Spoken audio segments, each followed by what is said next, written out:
I get AI is going to make a difference and all that, but the reality is to run the world, you still need capital, labor, and energy. Energy. And energy is a massive component of that.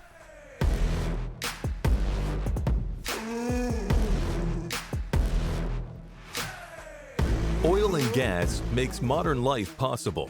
The energy the world requires today and tomorrow will come from decisions made in the oil field today.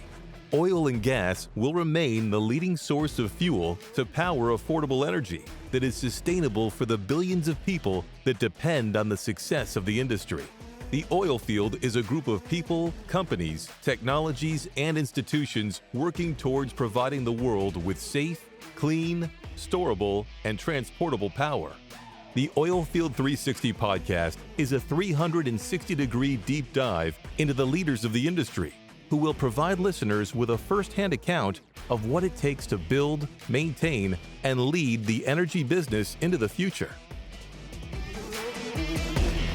The Oilfield 360 podcast is brought to you by the following sponsors: Lockton Global Energy and Marine, uncommonly independent. Lockton is the world's largest privately owned insurance broker and risk finance advisor. Lockton's global energy expertise is centered in Houston and represents the largest concentration of energy specialists, clients, and experiential knowledge in the upstream, midstream, and downstream segments of the oil and gas industry. Visit Lockton.com for more information. Upright Digital. Upright Digital specializes in partnering with your business to maximize marketing efficiencies. We have a deep understanding of people, their needs, motivations, behaviors, as well as the technologies that enable brands in many industries to utilize what is available in a changing digital landscape. Find us online at uprightdigital.com.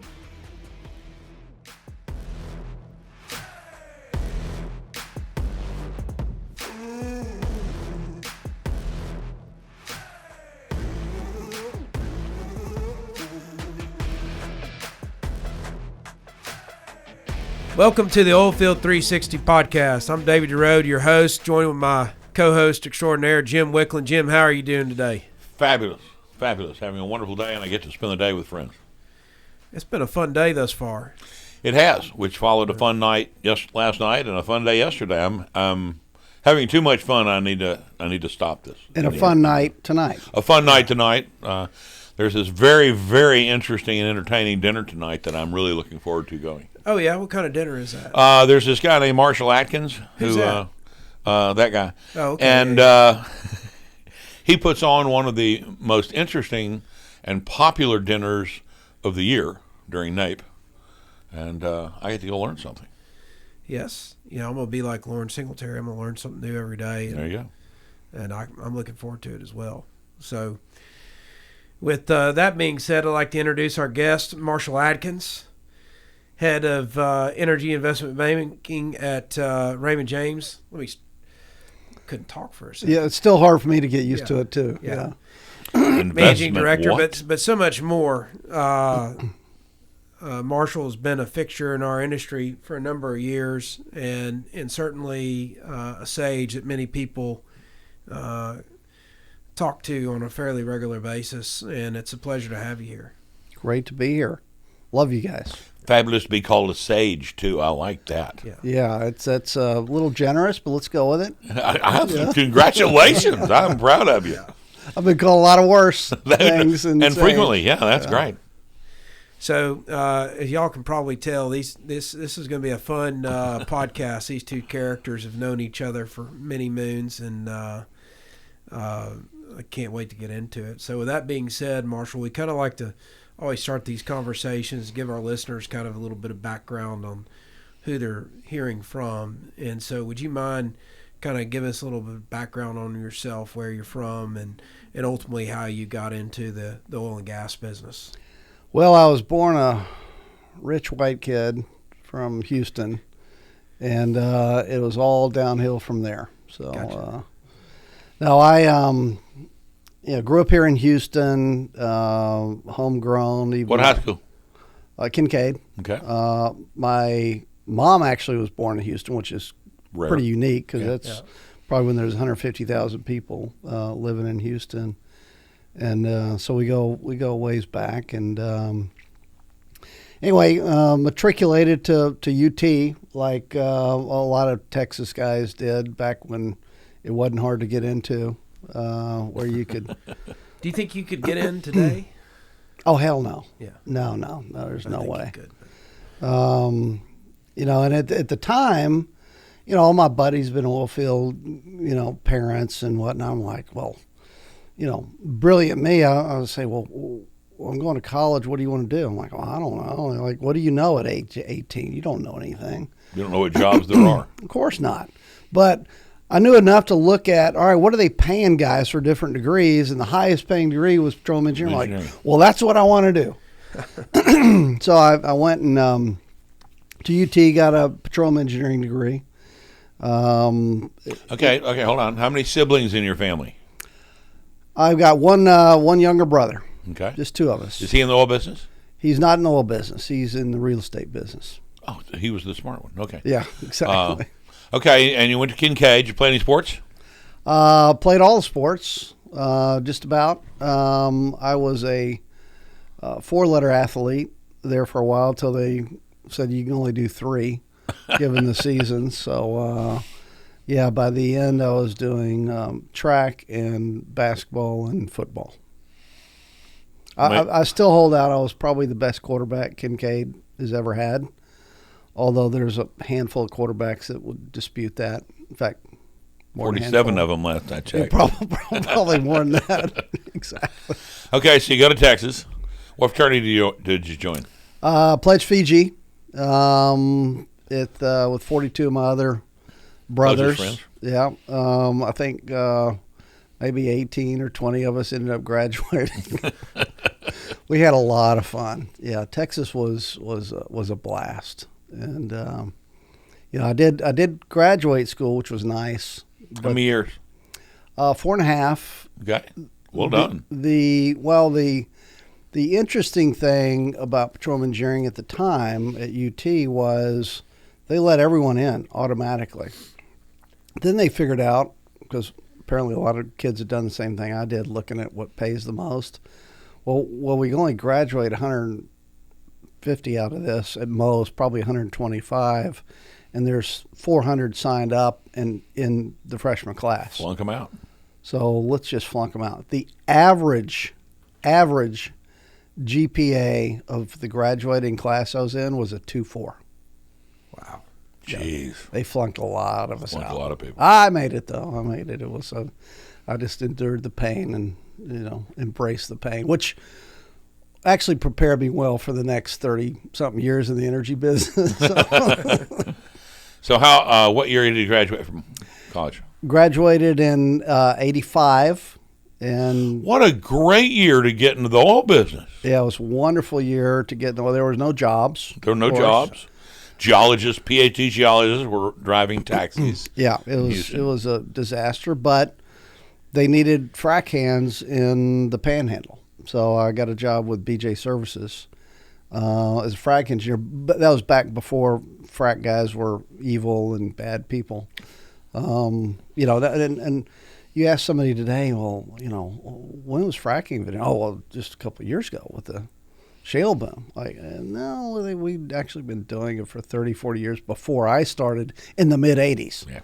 And, we'd fracked hundreds of thousands of wells at that point. 1948, yeah. Yeah, so it wasn't like it was new stuff. But it was a wonderful experience and at the time miserable, right? And you guys been in the oil field, you know exactly what I'm talking about. It was 20-hour days. I'm sleeping on location. The first year, I've got all these young analysts that work in banking now bitching about the 15-hour days and 16, in an air-conditioned building. Yeah, sitting down and I'm like, well, actually, I've probably worked 20 hours. You can't work 20 hours. Well, you're right, but I slept on location and would wake up every couple hours to make sure this was going on. I maybe got 4 hours of sleep a night, so I don't know. 20 hours seems pretty close to me. And by the way, it was a full year without a day off, right? It was like nonstop. Yep. Because we went frac job to frac job to frac job. It wasn't like today where you set up one time, one location. Or the offshore guys that were on 2 weeks, off 2 weeks. We never had the off 2 weeks. Yeah, exactly. So, but you get 3 years of experience in a year, and it was it gives you a work ethic. Like when I moved into sales, they're like, hey, you know a lot about this engineering. You actually can speak as an engineer, so we're going to move you to sales. I'm like, oh, that sounds really good. You know, like I get a desk and I can sit in an air-conditioned office. Yeah, I'm in. And so sure enough, I did that. But it's like, what am I going to do with all the rest of my time, right? I mean, still felt like I had to be there at least 12 hours a day, and I was working half time. Yeah. It was just, so it ingrained that work ethic, I think, which is important for young people, right? Absolutely. I remember when I moved inside. Yeah. I was on a seismic crew, and you worked from 6 in the morning till 7 at night, and you did it 6 days a week. You didn't work on Sunday, but you were living in Beeville, Texas, doing it. But like I say, it was. Then I moved to Houston, and it was like 5 o'clock. They'd come by and turn off the lights and say it's time to go home. Yeah. But it was just an incredible experience, and working in the Panhandle was just totally different. You come from Houston, right? And That's a different climate, yeah. yeah, you go up there and there's a girl behind every tree. And for those of you that have never been to the Panhandle, it's there's not any trees there. But So there are no girls to be behind them either. not a whole lot. No. And you can smell the money, and Yeah. you can step on your dip can and watch your dog run away from you for 3 days. Oh yeah. Yeah, it's but what a phenomenal experience, and just totally different from Houston. And I remember watching the weather, and it'd be like 12 degrees up there in Amarillo and 70 degrees here in Houston. I'm like, what am I doing here? This is miserable. So, but I wouldn't trade it for anything. And it makes you who you are. Where'd you go after a year on the Panhandle? Well, as a year as a frac engineer, maybe a year and a half. Then I was transferred to Amarillo in sales. Okay. And made some of my lifelong friends there in Amarillo, other engineers and stuff, because my job was to go entertain in sales. So it was like, well, here's $200. You got to spend $200 a week on entertainment. Well, spending $200 a week when it's nickel beer night, Yeah. It's tough. in Amarillo, was not an easy thing to do. So Makes you popular in a hurry, though. yeah, we had a lot of fun. We had a lot of fun, and so I did that for a year, and finally figured out, wait a minute, this is a horrible business. The rig count had gone from probably 2,500 to 600 rigs, something like that, at the time. Yeah. And On its way down from 4,581, but yeah. Yeah. I mean, just what a disaster. And I'm like, this is I need to get out of this business. So I went back to business school, and I'm like, I really liked Austin. Austin was kind of cool. Let's go back and do something in Austin. Oh, I'll get a master's in business. Why not? And so did that for a couple of years, from 87 to 89. Who was running BJ at the time when you worked for Bill Stewart. It was Bill. Bill? Yeah, it was Bill, and it wasn't BJ Sir, it was BJ Titan, and it went through multiple iterations before it ended up there. And Bill was just a very gracious and incredible person, and basically when I said I want to go back to business, he goes, hey, we'll keep you on the payroll, paying my insurance and stuff like that. Just come back to us afterwards. I'm like, okay. So you did? Yeah, so I did. That's when I worked for under McShane and Matt Fitzgerald, and that was just a true eye-opening experience. Great guy. Yeah, terrific. And then there was a very well-run company. Oh, Extremely. exceptionally, I mean, famously, if you would, well-run company. Yeah. Okay, now, this is where an interesting thing happened. Yes. I get a call one day from the CFO of Intera, a guy I'd covered for a long time. And I had just left Epler, Guerin, and Turner, a little brokerage firm in Dallas, and gone to Rousher Pierce. So Steve Grant calls me up. He goes, Jim, I've got a son-in-law who would be great at what you do. And I said, really? He goes, yeah, he's a petroleum engineer, frac engineer, MBA from Texas, works for BJ Services. He'd be great at what you do. And I said, I have never met him. Had never met him. Just knew Grant, Steve. So I said, let me make a call. And my old shop, Epler, Guerin, and Turner, was looking for an analyst. Right. This was early 90s. Mm-hmm. And I didn't know that connection between y'all two. Yeah, that's exactly. Well, and at BJ, while I was there, we went public. Mm-hmm. And there wasn't such a thing as an IR guy, and McShane and them were just getting inundated. He goes, here, you talk to these analyst guys. So I got to know a lot of the other analysts in the industry, so I knew what the gig was. And then the Epler, Guerin, Turner came to me and offered me like twice what I was making. I'm like, well, this is a really tough. Okay, yeah, I'll take it. Yeah. It was at that point in time. I don't think it's definitely not the case anymore. But it was, we can't pay you what I'm sure you were making running those 300 people at that really corporation that you worked for, but we can pay you this. Yeah. And it was like, okay, I'll go ahead and take it.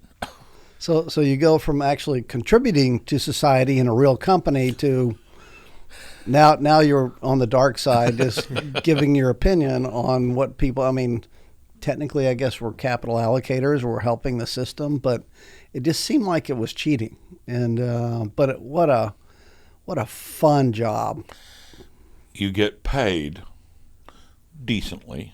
Yes. To read, learn, analyze, and then give your opinion. And I can't think of, I'm still stunned that anybody would pay us for an opinion, but they have for years. And I just think I always wanted to be a scientist. You want to be, it's been the greatest job I could ever imagine. And I'd add to that, every day, part of that job is talking to really smart people that Yes. do the same thing as you. Yes. Buy-siders that are the smartest people in the world on whatever subject that you're pushing.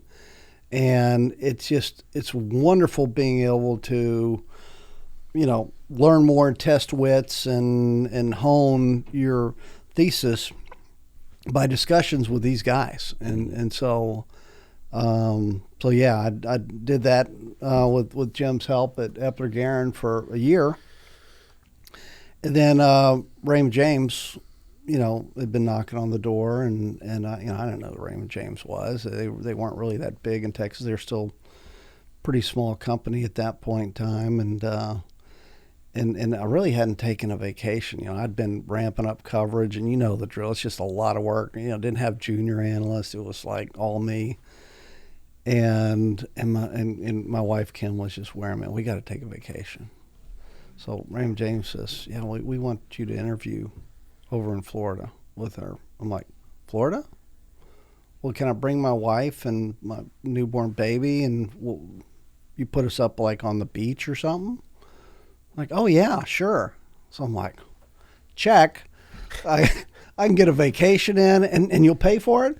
I'm No kind of brainer. cheap. I'm a Costco shopper, right? So it's like, yeah, sure, I'll go interview. And it was the most interesting interview process I've ever been through. I mean, it was a 3-hour test, literally like a SAT test. Really? And personality test. And, you're sitting in this room feeling, by the end, you're like, this is the whole test here is, when are you going to get up and leave? Like, they got a camera on me. When are you going to just give it up and just say, I'm done? Screw this, I'm done, yeah. And so they did that, and then literally, spent an hour with the CEO of the firm. And I'm just a lowly analyst interviewing, and it was just such an impressive firm, and they gave me a wonderful offer, and so then I had to go back and tell my wife, well, honey, we're moving to Florida. Yeah. Again, with her little, maybe he was approaching a year old at the time, and she's pregnant with the next one. And If you're going to move quick. yeah. So yeah, that was, I moved to Raymond James, and that would have been in early 95, and I've been there ever since. Jeez. Yeah. Yeah, a long time. Long time. Yeah, it doesn't seem like that long, but You'll find this out as you get older, like me. 45 seems like 3 weeks ago, and so it's when actually it was only like 6 years. Don't Yeah. wish. well, that's the other thing. All the young kids that work for me, they're in their early 20s. I mean, I was in my 30s before I really moved over and became an analyst. I mean, I was well down the path of 36 of a career, and and really did that for 25 years, and loved. I like to say loved every minute, but if I'm a morning workout guy, right? So if you want to work out in the morning and get to the office by 6, you're getting up pretty damn early, and so Yes. so that wears on you a little bit, but Yeah, but if you only do it for 20, 25 years, yeah, and as Jim, as you well know, it's like, yeah, when you're usually gone at least 2 or 3 days a week, minimum every other week, a lot of times every week, which God bless my wife. When you have little kids, you really need that time off in the middle of the week. You do. So yeah, and she'd be there taking care of them. She was just such a saint. I don't think most people, and I know I didn't realize it when I came into this, is how much travel it actually was. And the firms would say, look, we can do conference calls. This was before Zoom. Right. We do everything. You don't need to travel that much. And it turns out you only needed to travel if you wanted to be successful. Yep. And something about this guy, and I think I share at least a little bit of the trait, is we're kind of driven. Yeah. And so it was like Melissa Kugel was saying, always finish. Yeah. And so if you want to be a really good analyst, you travel your ass off. Yep. And again, you get to interact with these really smart people. Now some of them are the 23-year-old. The analysts were tough. Portfolio managers, much better. Yeah, and the 23-year-olds knows more than you at 45, and you're just looking at them like, yeah, okay, give it a break, dude. But it's but again, you have to adapt to that type of person, because they're clients. They're guys that are going to pay you. Then you have to really speak up to the guys that are right on your level and speak in your language and going to challenge you on different things. So Lauren made the comment, you have to learn every day. Oh, yeah. As an analyst, Yep. there is a volume of data you have to learn every day, not one thing. And you also, and if you don't know this going in, you'll quickly learn it by being humbled. You're not going to get it all right. It's, if you get it right 55% of the time, you're doing a hero. Pretty good. And the answer isn't so much sticking to a theme, whether it's bullish or bearish, but it's taking the data in and adjusting your theme to accommodate what is the data telling you.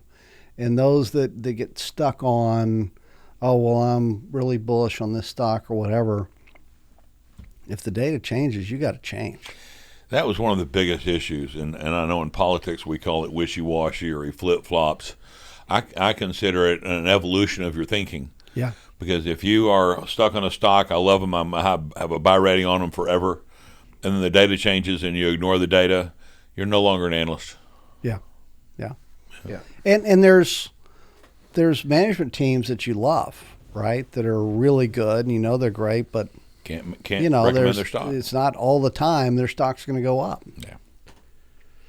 So what was the biggest challenge family-wise of being an analyst? Leaving Kim at home with the kids and.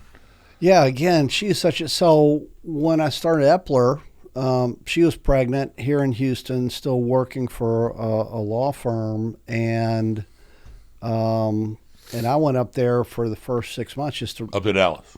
up to Dallas. Thank you. And rolling out coverage, and I'm working 16 plus hour days because you grind it out just to get coverage up and running before you're talking to clients all the time. So rolling out coverage initially, I was up there on my own. She's down here pregnant, and then finally moved up there with me, had the kid. Then we did the same thing again, moving to Raymond James, where she was in Dallas for 3, 4, 5 months. I forgot how long, but and I was in Florida for those 5 months, kind of commuting as I rolled out in coverage. Same deal, and so leaving her there alone, she did a phenomenal job, and that's one of the things I hear the young people these days talking about. Well, I can't do this, I can't do that. I'm like, yeah. It's a partnership. You do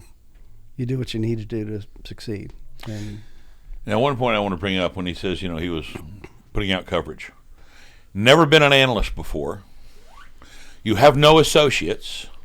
You've never been an associate work for an analyst, which is how you learn how to do this. yes, So you have to learn this on the fly. You have to build earnings models, which as an engineer, we never had to build income statements and cash flow statements. Right. And so what was interesting, because we both had the same start experience, Epler was my first job too, is it is the most trial by fire, because there's no one to say, this is how we build models.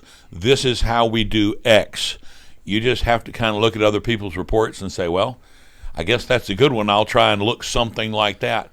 And I think that what was interesting is you and I both learned in 1 year at Epler more than any intern has ever learned in their first, or associate in their first 3 years easy. oh, for sure. Yeah, for sure. It's looking at other people's stuff, and then now I did have a master in business, so a new income statement, balance sheet versus just engineering, but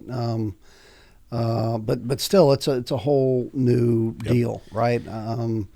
And boy, it was such a great learning experience. You phrased it perfectly. But I think what's interesting about when I think about you and Jim and some other folks that are so-called analysts and research guys is that there's a number of folks that are filling those roles that have actually not ever worked in the industry that they are providing advice and research on. And I think the one thing about your background and Jim's is that you worked in the business, and not only did you work in the business, you have relationships with guys at the field level all the way up to the boardroom, and that to me is material and meaningful. And similarly to like our buddy John Daniel, how he got his start, well, I think he's been successful. I'd say the same with you and Jim. Jim's work as geophysicist and what he's done there, and your work as a frac engineer. I mean, I always pay attention to folks that really understand what they're talking about, or become a student of what they're talking about, or become a fabric of it. And that's always something I've respected about you and Jim. It's hard for them to bullshit you. Yeah. Exactly. If a frac guy's out there trying to bullshit you, and then you've actually been an engineer in charge of a frac spread, there's not a lot he's going to say that you don't already know. Magnetic Resonance Imaging was a company in our industry, and they came out one day at an analyst meeting and said they had discovered a direct hydrocarbon indicator tool. And everybody's running for the exits to make phone calls. Oh my God, a direct hydrocarbon tool. And I raised my hand and I said, you treat pore throat size as a constant, so you can't tell the difference between irreducible water and oil. So how does that work? And the guy looked at me and said, who the hell are you and what are you doing in here? Yeah. It's a better bullshit filter. Sure.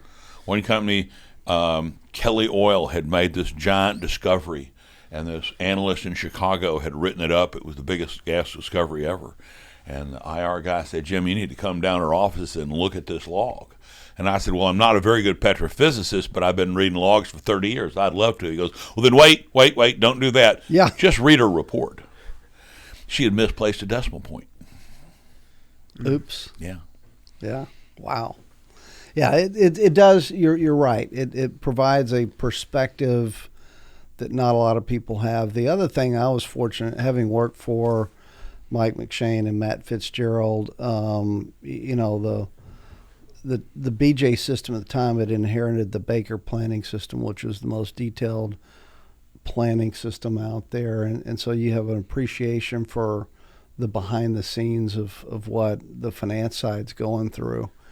And, you know, that's actually hard work. That's real work versus analysts. We're just, you know, modeling, okay, this is what we think's going to happen. Or they've got to get all that stuff right. Yep. And having that appreciation for actually how it works behind the scenes is really important when you're talking to CFOs about the numbers and, wait, how did you miss this or that? And, yeah, I knew exactly how they missed this or that because, you know, if you've been involved in that, you learn.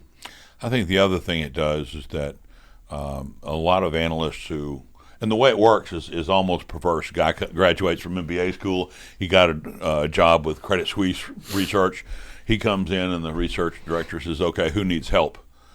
And if the restaurant analyst raises his hand, that guy goes to work for the restaurant analyst, and he's now pigeonholed in restaurants the rest of his life. We didn't have a choice. There was only one sector we could cover. But so many of those analysts who do that don't have appreciation of culture inside of a company. And having worked inside of companies and understanding the importance of culture, and you mentioned BJ because BJ had one of the best cultures in the industry at the time, is something that a lot of the analysts didn't even know they were missing. Right.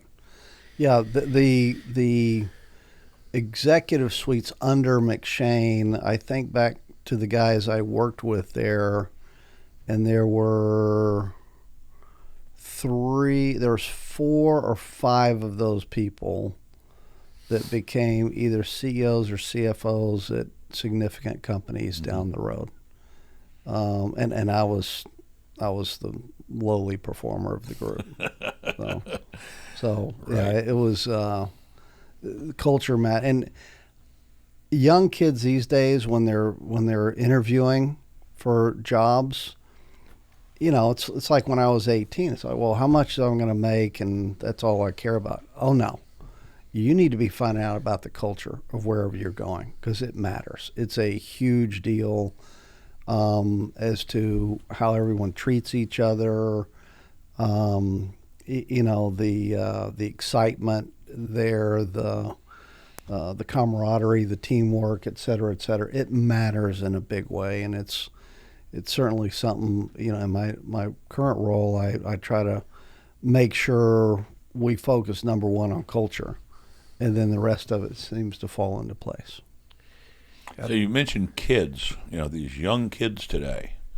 You got a couple. Got 3 boys. Yep. I've got 3 boys, and they didn't make baristas.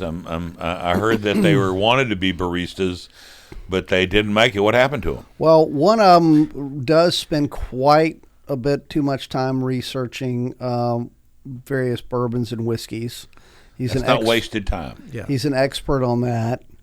But both of them got petroleum engineering degrees from UT. When again there's no way I could have gotten in. Like when they got in, the average, this is going to blow you away. The average SAT equivalent, either ACT or but the SAT equivalent, where you and I think about, of the freshman class is where that they were in at UT was like a 1480 SAT average. Jesus. Think about that just for a minute. When I went to UT, if you had anything over 1,000, automatically in. So you're saying Kim contributed greater to their intellectual capabilities? I'll let people make their own judgment, but that's the conclusion most people do come to. Yes, exactly. And then we have the caboose. 7 years after the last one. and he's at Trinity right now, and I said, look, you can do anything but oil and gas. No oil and gas. You got to get a little diversification of the family. You got to do something different. So he's a computer science guy, and That's not a bad place to be. yeah. Family of underachievers. And I'm so proud. He made the dean's list this semester, and it's like as a parent, you're like, oh, this is awesome. This is good. Doesn't get better than that. Congratulations. Yeah. So 3 boys. Once you have one boy, you figure out. I mean, they're easy, right? If you have a boy, girl, and others, that's just the best thing. It's like, yeah, but you got to learn a whole different game. Yeah. Right? They're just got good at drywall repair, I bet. Yeah. Oh well. Yeah. I see why Kim's the toughest one in the room. Yeah. No. They. Yeah. It was mayhem. It was mayhem. A lot of sports. A lot of. All the stuff and that boys do. So. As an analyst, one of the things that a lot of people do as an analyst is, it could be X or it could be Y. Oil prices could go up or they could go down, or, and it always got me that so many people that we competed against stayed in the business by never having an opinion. Yeah. You and I are notable in our group for always having an opinion, even if it wasn't right. You guys have opinions? Occasionally. What's behind the self-confidence required to have strong opinions? What's been the driver in your life, whether you're a kid or whatever, to come out and have a strong opinion about something, take something in somebody? Right. Let's start out with having an opinion as an analyst. There's, to your point, so many people in this industry that I knew are cross paths. I mean, it was like the typical economist. Well, on this hand, this could happen. On this hand, that could happen, and it's going to be somewhere in between. And you don't get paid for that. No. You get paid to have an opinion. Now, you need to understand all sides of the issue. You want to be able to argue both the bull and the bear case of whatever. But whatever side you come down on, you better, make that call and stick to it and be confident in it until the data changes. Mm-hmm. Then you change it. Well put. And so, a big part of the confidence comes with just doing the damn work, right? I mean, it's you're putting in the time and if it comes to oil prices, well, I'm going to examine every little aspect and talk to everyone I can and bounce this idea off of really smart guys, and where I know more than everyone else does. Great example of this is back in, it would have been the late 90s. And natural gas was the thing, right? Oil wasn't the thing. Everyone's drilling for gas, and it was, all about gas. We were the gas service business, according to Mark Siegel at Patterson. Yeah. Right. And so Dave Baldwin, a good friend of, I think, all of ours, I was talking about gas. He goes, hey, you need to talk to this guy named George Kaiser, because he's the only other one I know that knows gas as well as you. I'm like, sure, I'll call. I don't know who George is, right? I'm just some guy, right? So I call him up, and I spent an hour on the phone with him. And, after that, I'm like, holy crap. I need to rethink 2 or 3 things that I was talking about. He knew so much about the gas market. Again, at this time, I don't know that, like, he's a billionaire, right? It's just some dude. Yeah. But he knew his shit about gas. And that was just fun for me. I was like, oh, this is good. Because if somebody can poke a hole in my thesis, I want to know what that hole is. Absolutely. To get it right. Now, I think I probably poked a few holes in his theses on different aspects of it. And I just love that. That to me, it's getting it right. Yep, being right. And then once you've gone through that, and it's hard for others to poke holes in it, then you're going to have the confidence to make that call. Did sports? What happened earlier in your life? Have you always been a forthright captain of the football team, president of the senior class? Any of those things?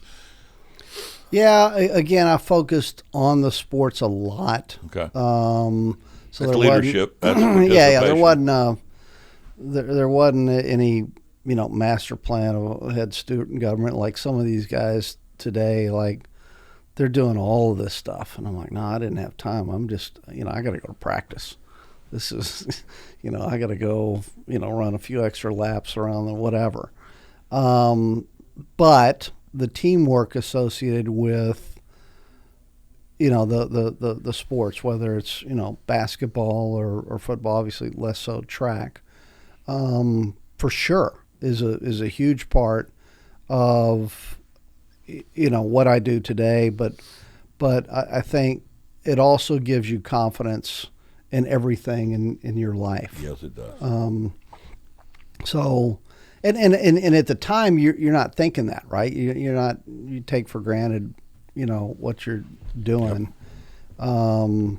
But I look back on it, and for sure the sports aspect and having the ability to do that, and that's one of the things that worries me about the system these days. Back then you could play 3 sports. Yeah. Right. There was time, and they encouraged that.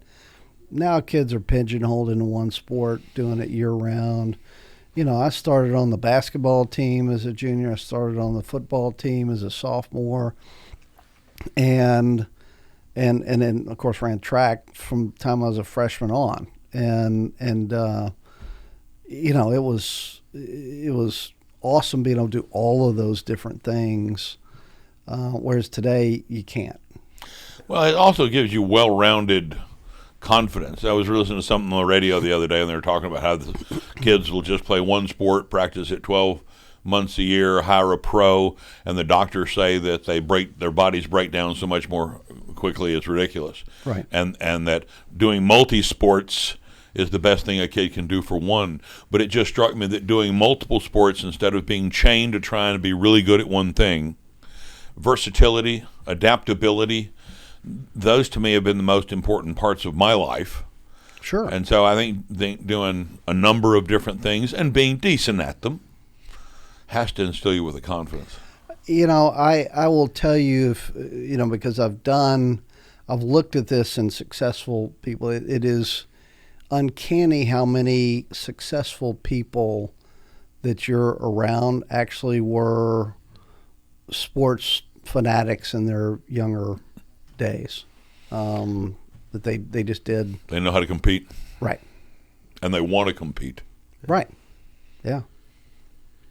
So let's talk about some stuff that might be of, not that all this is not of interest, but I know certainly of things that y'all like to talk about, we like to talk about, but kind of your views on the world today and the dynamics facing energy as a whole, but also world events, etc. You want to leap into that, do you think? The condition of the world today is scary, though I think it all, frankly, right now centers on Iran. We have turned a blind eye toward Iran while they boosted their production dramatically. Marshall has numbers better than me.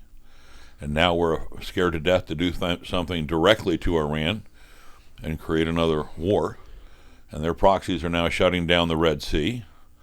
And a year and a half after, the Ukraine war, a year and a half, and now we've had the Israeli-Gaza conflict, and U.S. has been hit, facilities have been hit over 100 times since October 6th, and so it's like when Jimmy Carter was president and everybody said, well, let's bomb Americans something because they won't do anything.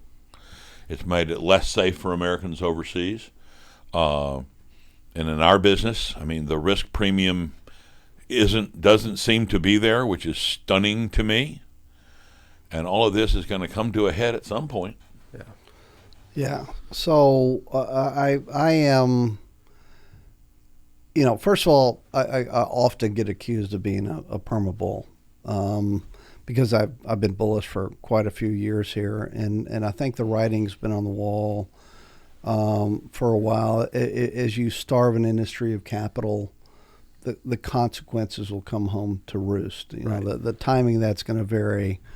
But I think the next decade for conventional oil and gas is going to be phenomenally good. It's the opposite end of the spectrum of me getting into petroleum engineering in the early 80s at the peak. You want to get in energy at the bottom. And we've had, the equivalent of 2 Saudi Arabias brought online from the U.S. over the past decade, one in gas, one in oil. And that's caused energy prices and oil prices specifically to be extraordinarily low for a decade. So you've had cheap energy. You've had free money for 20 years, certainly 15. Easily 15, yeah. You've had free or cheap labor as we've outsourced everything to China over the past 20 years. Every one of those things is coming to an end. That's correct. And specifically as it relates to the oil sector, I don't think the general market really appreciates how precarious the situation is out there in terms of supply and demand. The market's been convinced by the ESG movement and the coasts in the U.S. and by Europe that there is an easy replacement for hydrocarbons. And the reality says, and we've got all kinds of numbers that we don't need to get into that says, no, it's just the opposite. This is going to take a long, long time. And if you rush it too much, then the ability to thrive in life goes away. Yeah. It costs a lot more. Look at Germany, whose electric prices are 4 times higher than ours are today here in the United States. And they set a record for burning coal last year. Yeah, and they've their industry, which they rely on for a lot of their exports, just industrial output is down 20-something% in Germany as energy's become more. Energy is the building block of everything you do in the economy. It's the reason we were able to go from less than a billion people globally 150 years ago to 8 billion people. Without that energy, that would have never happened. But I think this is something I've been saying, and I agree with you. But I think this is where I think the industry needs to do a really good job in choosing their words. And what I mean by that is energy can be nuclear, wind, solar, this, that, and the other. What you're talking about, what I'm talking about is oil and gas. And while they're hydrocarbons, I think the one thing that we've not done a very good job as an industry focusing on, as well as what we're educating people on, is that you've got 2 different kind of usage buckets for hydrocarbons. You've got the transportation fuel and the ability to generate power, in one bucket. And then you've got the, petrochemistry and their derivatives in another bucket. So even if you go, okay, we're going to use nuclear to produce electricity, or we're going to use coal to produce electricity, or whatever, or hydro, forget gas for a second, or even, using oil. You still have petrochemistry, to your point, which I loved hearing, our ability to thrive. And quite frankly, oil and gas, it is not really an industry as much as the underpinning of the economy. Mm-hmm. And, dependable, low cost, readily available, storable and transportable oil and gas is what's made things happen, and so much so to where our global population has grown. And so while people think the demand for oil and gas is going down, it's actually going up. And that's what is so frustrating is the lack of true awareness and knowledge around this whole topic is quite baffling and frustrating. And I do think that chickens are going to come home to roost. It's incredibly frustrating as somebody that's been in the industry and as an engineer, right? You just run the math and you're like, wait a minute. That's the problem. You run the math like, no, you guys don't understand. Energy return on energy invested for wind and solar don't allow you, to, particularly if you have to incorporate batteries and all the other expenses, to deliver cost-effective, reliable energy on the electric grid side, right? So natural gas is competing with that, Right. and very favorably. That's why we're the one country that didn't sign the Paris Accord that's actually hit our goals in terms of reducing carbon footprint, because we've gone to gas, Right. and they still want to shut that down per the LNG thing, and we've got a ton of gas here that's low cost effective. I don't know what you guys are paying in Texas for your electric bill, but I'm at about 7 cents a kilowatt hour. Germany's at 45 cents. I know. So, and that's retail customer, I know. for the U.S. And so it's like, why? Oh, gas is cheap and affordable and reliable, right? The petrochemical thing about of oil, or let's say liquids, petroleum, about a third of that goes to the petrochem side, which is Jim's polyester suit there. And his spandex. I know he's wearing my underneath spandex, my Spanx on here. They're the men's Spanx, yeah. all of that stuff. So that's going to happen regardless, right? That's a steady growth, and that doesn't go away. I mean, even the Teslas and whatever are all being made out of oil and gas, hydrocarbons. It's hard to get tires. The super glue that the activists are gluing their hands to things, super glue. Yeah, it's and the activists don't get. I mean, it's just like it's a religion, so they're not going to listen to any of the other stuff. On the transportation side, and Robert Bryce put this the best, he goes, if you were going to invent the perfect fuel for transportation, you would have invented oil or liquids, gasoline, diesel, etc., as your fueling source. Yeah. Right, it's what you would have invented if you didn't have it. Yep. Yeah, it's easily transportable, and you can energy density's high, everything. Fill your car in 5 minutes as opposed to an hour and 5 minutes at Buc-ee's, charging station, whatever. And time I don't know about you guys, time kind of matters to me. Now I love Buc-ee's. I could probably spend an hour in there buying crap I don't need. Yeah, let's be honest here. You can get lost in Buc-ee's. Yeah, I don't. But that happened to me since yesterday. Yeah. My belly don't need that. Yeah. So but there's a massive lack of understanding here. Here's a great statistic I saw the other day: is the average tenure of a financial advisor in the U.S. today is less than, or not average, 70% of the financial advisors have been in the industry less than 12 years. Well, if you've been a money manager, financial advisor, whatever, for less than a decade, it paid not to own oil and gas. That is it correct. paid not to know anything about oil and gas. That's right. Just buy tech, whatever.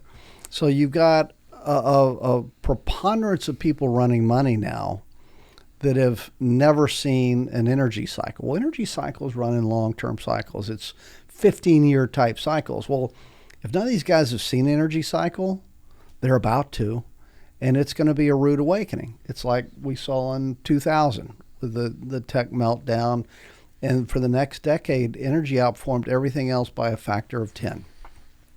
I think the next decade that we're going into right now, and you can argue it started a couple of years ago because we've outperformed 2 out of 3 years. The market. That I think energy going forward is going to be the big outperformer in the market. And we're arguing the laws of physics. With people who are literary majors. Who think they understand the business. And with no offense meant, practicality beats idealism every single time. Exactly. Just not as quickly as we'd like. And so on everything from EVs to oil use to coal use to all of this, it's great to have an opinion, and it's great to have a desire. And then there's the reality. And I just don't see that the reality is being understood. I have a slide in my deck that shows all the different things made from oil. And I've had people look at that and go, that's not right. Which ones aren't right? Well, all of them. That's all bullshit. And it's like, actually, I hate to tell you this, but it's really not. Yeah. And they are stunned. And to your point, there's transportation fuel, which gasoline is probably the second lowest utilization of the hydrocarbon behind burning oil for electricity. Okay. But everything, even my polyester suit, the buttons on your shirt, my glass, the phone. Everything. There was a hearing the other day, and this woman was saying we need to get rid of plastics. That he did a wonderful job. He did a wonderful job. The guy from Oklahoma, I think. Yeah. And he did a wonderful job going, oh, really? And these people have no clue. Yeah. And to your point, David said several times we've done a terrible job in educating. When it doesn't matter to them, they don't care to get educated. Right. And that's from layman to the investors you're talking about. Mm-hmm. I need to know energy for 10 years. Why get to know them now? But I'm going to ask a controversial question. Maybe not controversial to y'all, but maybe to the audience. It's hard to shock either one of us, but go ahead. But so we're talking about common sense and being pragmatic in our thinking, and I think there's you got the group that's useful idiots, the folks that have found their religion, but then you've got the folks that know better. What's the motivation behind not continuing to double down on oil and gas? Is it? It's a great question, and there's a handful in our industry that have addressed it head on. Chris Wright, certainly Toby Rice, yep, and a handful of Bud Brigham, a handful of others, right, that address it and say, no, this isn't right, and they speak up. But if you're the CEO of Shell or Total or whatever, and they're throwing Molotov cocktails at your front door of your building, and you're being chastised by all of your buddies at cocktail parties in Europe and whatnot, well, you're going to cave. And that's exactly what Shell and BP and all those guys did, is they felt like they had to cave and go all clean and green energy. Exxon wasn't doing it until somebody took over their board, said, no, you got to do that. And the board's finally come around and said, you guys are actually really good at finding oil and gas. Why don't you all just stick to doing that? Isn't that great? Because shareholders actually want to make money. So I loved how they pushed back against the activist shareholders the other day. Yeah, tried to. Yeah. And it's like, wait a minute, you had the takeover of the activist years ago, and they've been on the board, Engine One, been on the board and redirected for a while. And Exxon, I think the majority of energy companies I know are doing everything they can to make the world cleaner and better, and they're generally very responsible. Not all of them. Most of them, at least here in the U.S. Yes. Now, what the activists don't get is they're forcing all these sales of, Shell needs to sell to divest of this. All right, so you sell it to a local Nigerian company. How are they going to do for the environment? It's going to be a disaster. Right? So I wish, I had a better answer, but there's a handful of people in our industry that stood up and say, hey, this doesn't make sense, and challenged it. But because there was such a polarization in this company and such a demonization of energy, it's hard if you're CEO to fight that, right? It's hard to go against what consensus and even most of your shareholders in the endowments and pension funds and whatnot, state of California, whoever owns your stock, they're demonizing you for oil and gas. So you kind of have to play the game a little bit, when instead they should realize, well, they're going to get rid of my stock anyway. They're going to divest of all this stuff anyway. I mean, it's like they're going to shoot you anyway, so why not do something about it? Yeah. And Well, now I'm going to say that numbers that we forget about. Yeah. I'm going to say, I mean, as an industry in the U.S., we've been growing production so fast that the rest of the world's had to shut in production just to accommodate our growth. And while I understand infrastructure in the Marcellus for gas is woefully late thanks to government intervention, the U.S. government really hadn't done anything to slow down oil production, particularly in the U.S. in the last couple of years. We complain about Mr. Biden, but he's the one that approved the Willow Project in Alaska, and there's, other than shutting down federal government land, which got reversed almost immediately, there's been very little he's shut down. I also kind of disagree with the idea that we've grossly underfunded the industry for the last 10 years, because for 7 of those 10 years we lost our asses, and if we'd have spent a lot more money, we would have lost a lot more money. Right. And if I would have invested a whole lot more in oil and gas over the last 10 years, what would my prices today be? Lower. Right. And so I would argue that so far we have invested exactly the right amount of money in this industry, reinvested for the last many years. Here we are in 2024, and I got a $70 oil price, and companies are making money, 15% free cash flow yields. We didn't invest enough when. Now, going forward is the issue, because availability of capital, you've got the head of the UN, you got the former head of the UK, you've got our president exhorting to all international bodies quit lending to these clowns. And going forward, 25 banks will now loan in energy versus 54 years ago. And the cost of capital, prices, interest rates after decades have moved up. And so I have a concern going forward, though we still have a couple million barrels that are off the market that can come in. So my concern over oil prices and gas prices to some extent, again, we've grown gas production while dropping the gas rig count from 1,600 in 2008 to 79 in 2000 at the bottom of the pandemic. Okay, 1,600 to 79, and gas production went up every year. Okay, so this idea that we haven't invested enough over the last several years is sounds great when you talk about it's going to really come to haunt us over the next 10 years. We've been saying this for 10 years, and it hadn't come to haunt us yet either. So I'm not saying there's going to be continued leaps in technology like we've seen before, and I have no question the bias of oil prices is up, factors we mentioned.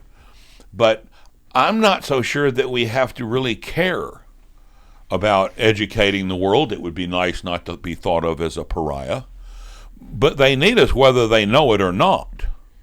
And whether you don't like my product but you keep buying it every day, if you loved my product, would you buy more? The answer is really no. We don't deal directly with retailers, with the retail world, gasoline, but that's different. And so I'm much more sanguine on the investment idea, and investors appeal to us. DEI is on the way out. ESG is getting marginalized. BlackRock, who famously 2 years ago said they're not going to invest in oil and gas, and 9 states said, fine, we're going to. And then last summer, they put the CEO of Aramco on the BlackRock board. If that isn't a concession, I don't know what is. So while we're all concerned about the future of funding and oil price and everything like that, you're also seeing a softening of the issues, ESG primarily, DEI to some extent, all of those kind of things that were roadblocks. So I'm a believer that it all kind of works out in the end, but it's the bias toward commodity prices higher over time. It's easy to say yes because I know what I spend for a candy bar now versus when I was a kid. But there is no question that as long as the industry stays profitable, investors will eventually come back, because the goal, as we've seen, all the ESG funds have underperformed the market dramatically. people want to make money when they invest money. So I'm not worried about them coming back. There will be many who miss the gravy train. That's their fault. And I think we're going to have an exceptionally healthy, realistic, good industry through the end of my life. Yeah, so for most of our careers, we actually overfunded the industry, right? E&P's outspent cash flow for the last 30 years, plus or minus, by 20%. Well, wait a minute. When are you going to get a return if you're outspending cash flow every damn Single year. Until the last 3 years. That's right. Right. And so there's no question the mentality's changed.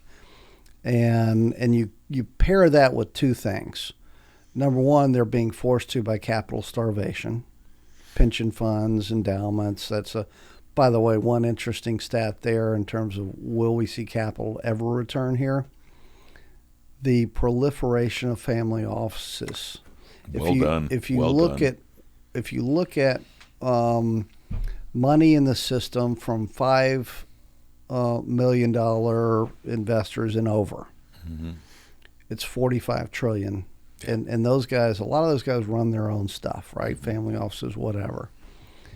Pension and endowment funds now are down to 15 trillion. Trillion for the other ones, 15 trillion versus 45 trillion for family offices. The family offices, all they want is profits. That's right. And you know what? Make money, make a return. They're going to get that in oil and gas. But I thought that was the whole impetus for investing was to make No, a it's to profit. save the world, David. Oh, okay, sorry. So, I mean, there's a lot of those family offices, like the Rockefellers, are It's gotten huge, though. probably not going to invest in oil and gas. But there's a lot that's like I spoke at the Texas Family Office Association annual meeting in Fort Worth a couple months ago. They love oil because everybody's making so much money in it. And like you say, how much money they've got. Used to be a family office was $1 billion. Now there's so many $1 billion family offices, but there's so many $300 million family offices, you'll choke. So I agree. That was a very good point and a very missed area of capital that's emerging. So I think that changes. The other thing I would point out as it relates to the trajectory of U.S. production, our ability to meet this going forward is, for 5 years we've all been saying, all right, well, when does well productivity roll over? And it kept marching higher per well in the U.S. Now, a lot of the last 5 years has been just simply longer laterals, right? So the productivity per foot isn't changed that much, but longer laterals, well, that's coming to an end. You're exhausting the best stuff. In 22, for the first year in a decade, we saw productivity per well roll over. It'll be 4 or 5 months before we get all the 23 data consolidated, but that I would guess at best that's flat. It's probably down again. So you're going to be fighting that trend with less capital for the time being. Agreed. And so therein lies the opportunity. That's why for the first time in our career, when do you ever recall Warren Buffett owning a conventional oil and gas company in your career? Pipeline, sure, but conventional oil and gas? No. Chevron, Oxy are 15% of his portfolio now. I know. Now, along with cash being The large part. the biggest part, and that gets back to your original question is, all right, how worried are you about all of the stuff out there? I am really worried about the global economy. I know you look at the stock market today or any time recently, and the Magnificent Seven keep going up. Except for now Tesla. Actually, a friend of mine, Ted Oakley, made a good point the other day. He goes, yeah, I remember that movie, The Magnificent Seven. You probably remember it. I do. 4 of those guys got killed. I think it's just a matter of time. It just so reminds me, because you and I have this perspective of 2000, right, where I had my good buddies that were lawyers that were calling me about stock picks. I'm like, what are you talking about? He goes, yeah, I'm buying whatever, I don't remember, Cisco, whatever it was at the time. And I'm like, what are you doing? Oh yeah, I'll put big money into this. It just keeps going up. Well, I don't think we're that far from that right now in terms of valuations. So I get AI is going to make a difference and all that, but the reality is, to run the world, you still need capital, labor, and energy. And energy is a massive component of that. And we're not bringing on enough new stuff to make a difference over the next 5 years. Is it 6 months? Is it a year? Is it 2? I don't know. It's, the timing of the shortfalls impossible. It's my belief, though, and I'm not the expert you guys are, but I think we've been subsidizing the true cost of energy for way too damn long. Of course. I think it's way underpriced relative to its value. And I look at, okay, we hear the operators, the oil and gas companies, say what they say, but nobody's taking into consideration the impact this low cost of energy has had on the guys that actually help develop the hydrocarbons and actually bring it to a useful form for humanity in our wonderful global economy. And I think I agree with Jim to a degree, like we shouldn't have to invest anymore. It's not capital starved, but if you think about the services sector, I think it is. I think For sure. Nobody appreciates the intensity at which we've been running this equipment, and that equipment has to be replaced and replenished at some point. And I still think that's underinvested in that regard. And then Agreed. The continual cost of employment and training people, because this stuff is not robotic. And it's just the oil companies don't really care. I know they don't care. I had a seismic company tell me once, well, they can't afford for us to go bankrupt. And I said, well, sure they can. You go bankrupt, the boat's still available, all those people are still available. Different owner. I can get the exact same crew 2 weeks after you go bankrupt at half the price. Yeah. And so there has never been an oil company that I'm aware of, an oil company's board, who said, let's pursue this strategic goal, but oh wait, let's do something different because that might hurt the service companies. But I thought we were in this world of responsible investing. And why nobody has called that out is the reality of the world is, until it becomes a shortage, whatever it is, right, it's not a problem. And so, I look at so many things in the conventional energy business today, starting with the service. They're not going to get pricing till you're out of it. And by the way, yeah, we're profitably finding oil at 70, 75, and everything's good, but the rig count's down 20%. Mm-hmm. Why? Because people think they're not making enough money in it right now, whether it's Saudi or the U.S. producers, whatever.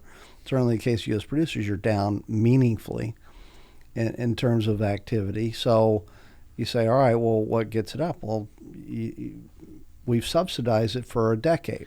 It's been the best thing to happen to our country. When the U.S. brings on 2 Saudi Arabia equivalents of energy, it is a gift that the American economy has that is massively underappreciated by the coasts. Mm-hmm. Oh, yeah. And the impact of that upon their well-being, their cost of living, et cetera, et cetera. Now, as soon as gasoline goes up to $5, they're going to squeal that we're the bad guys, right? But now it's the consequences of all the other garbage going on. So another great example of that is, look at the way oil trades today.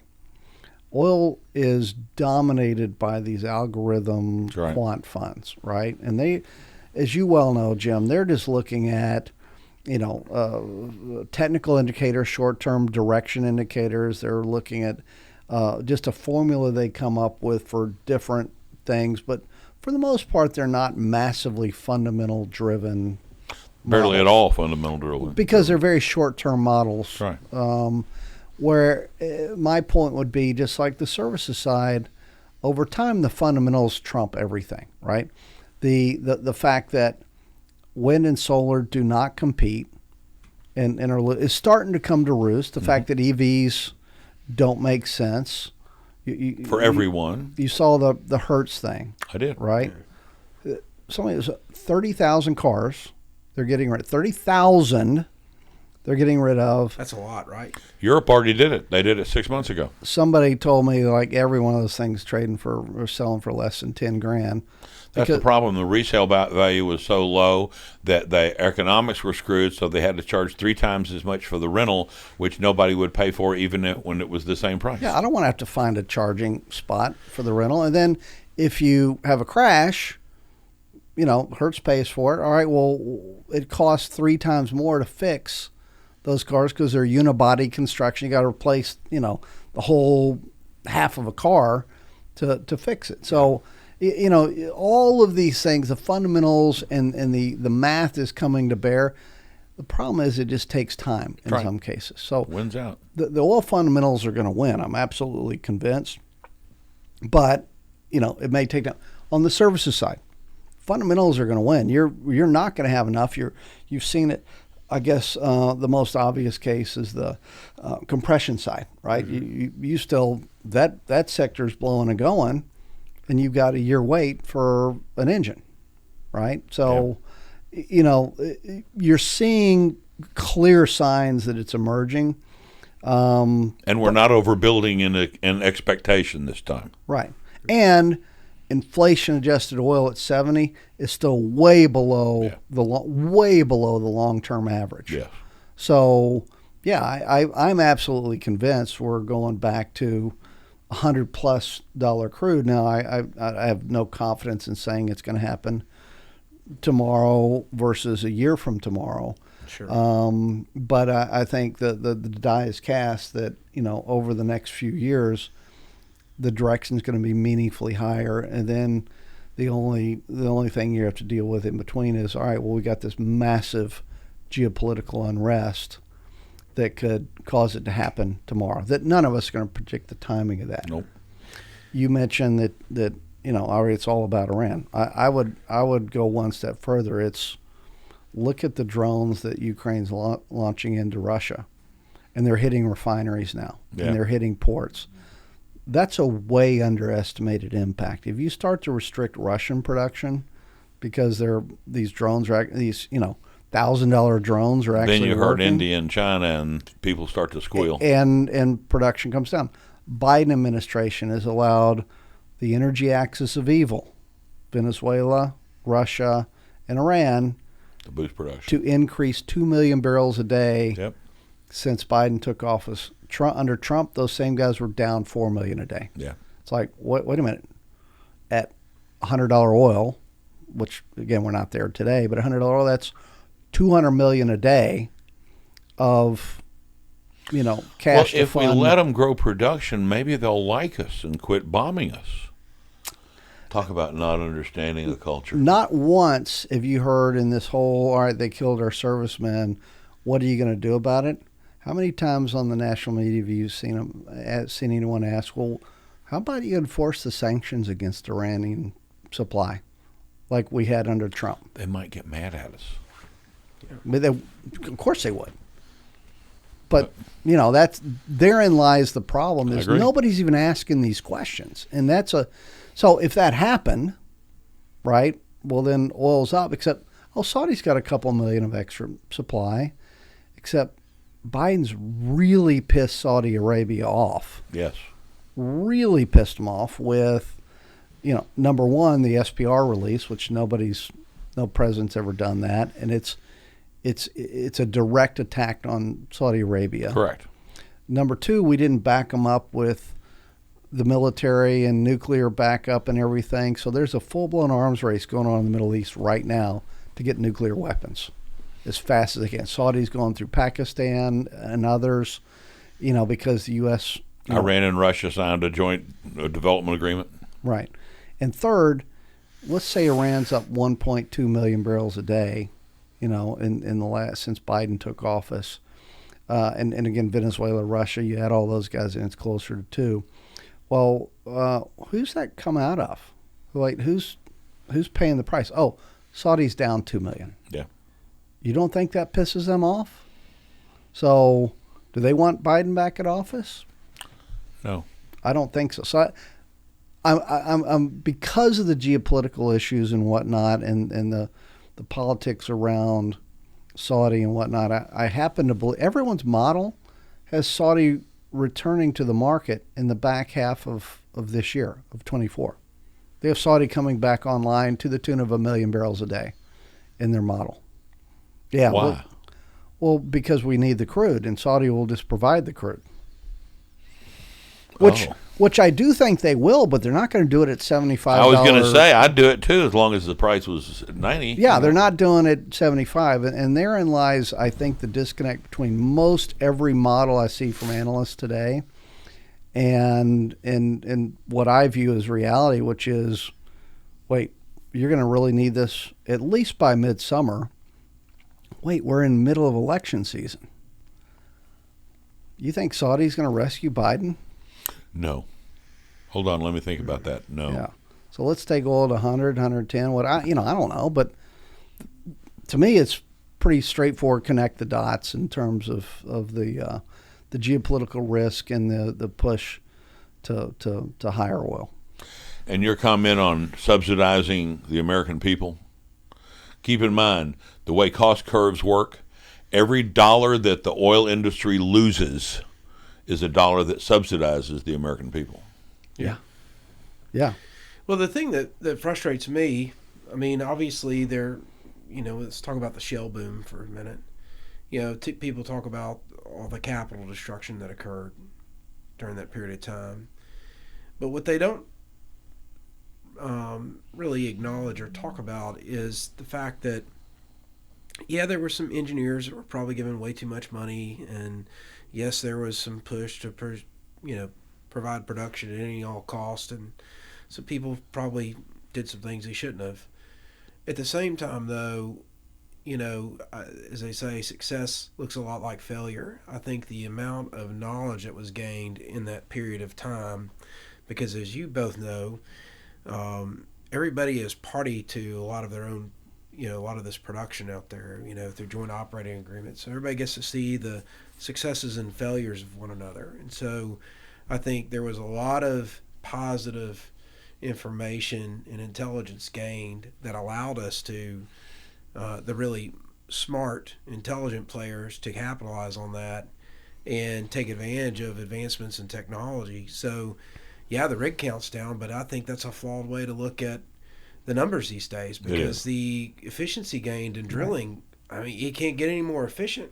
And now the technology hits the market right away. Before EPR, Exxon Production Research, Shell, they all had their R&D facilities, and they used it. They said, okay, Halliburton, you can use our technology with us, but nobody else. Right. And when they closed all those down, all that technology development went to the service companies, and now we're seeing the benefits of it after several years. Is everything hits public domain. All the technologies are available to everybody. Right. You may have to pay for it, but available to everybody right away, and that's been a sea change from when we started in this business. For sure. I was having breakfast with a mutual friend of ours when another mutual friend of ours called us while we were at breakfast, and I said, "Hey, leave us alone. Don't you know I'm at breakfast with one of your colleagues?" He said, "Yes, I just knew you were going to be there. I had to bitch for a second." I said, "Well, what are you complaining about?" And he goes, "We need to tell these damn service companies to quit congratulating all the consolidation and quit capitulating to the rate reduction." He said they're already, we're already giving them 10 to 20, 30% rate, efficiencies in the money we've developed in technology, and then we're giving, they're going to continue taking it. So it's not a 5% rate reduction or a 10% rate reduction. It's like a 20 or 25 or 30% reduction in cost, and I don't think people have appreciated that completely. Well, if you want to see the poster child of that, go look at the seismic industry. Yeah. They've done more to lower the cost of finding and producing oil since the late 90s, invention of 3D. And I think two of them make a profit. TGS, and there might be somebody else. Right. And it's not, to your point, not just one. It's the seismic industry. You look at the days required to drill a Permian well today versus 8 years ago. Yeah. You look at frac hours pumped. 10 hours 7-8 years ago was a good day. Big day, yeah. For frac hours under operation. Now you hear of Liberty and these others going to 20 hours a day. Mm-hmm. You're like, oh my gosh, yeah, well, that's what's driving the efficiencies. Now, last I checked, there's only 24 hours in a day. So from here, it may be a little harder to gain efficiency, at least in the frac side. You can drill a well. We've gone from 20 days to 10 days to 5 days. You still can't drill the well without drilling the well. Yeah. Yeah. So there'll be a limit to that. Yeah. But most importantly, there's a limit on the rock, right? On the quality rock. Depth of inventory is the hottest thing going in the market today. Right. And that's, if you look at valuations of E&Ps, it's all about inventory. That's inventory. All that matters. But then you got places like the Colorado Rockies that are arguably possess some of the best rock in the business. Yeah. But They just happen to be in Colorado. You've got political risk there. And, maybe they're just smarter than all of us when oil's at 200 and gas is trading at 20, and they say, you know what?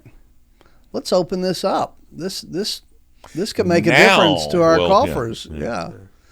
Maybe they're smarter than the rest of us. Had they figured it out with marijuana, what the heck? Yeah, exactly. Well, as we all know, we could enjoy talking to each other all day long, and we've got our audience for a little bit, and I really appreciate you coming on and chatting with us. Of course. I think we've covered some of the things we chatted about, but before we let you get out of here, we normally like to ask our guests if there's any nuggets of wisdom or pieces of advice I'd love to share with our listening audience, or even share maybe some knowledge that you'd wish you had known when you were younger that you know now.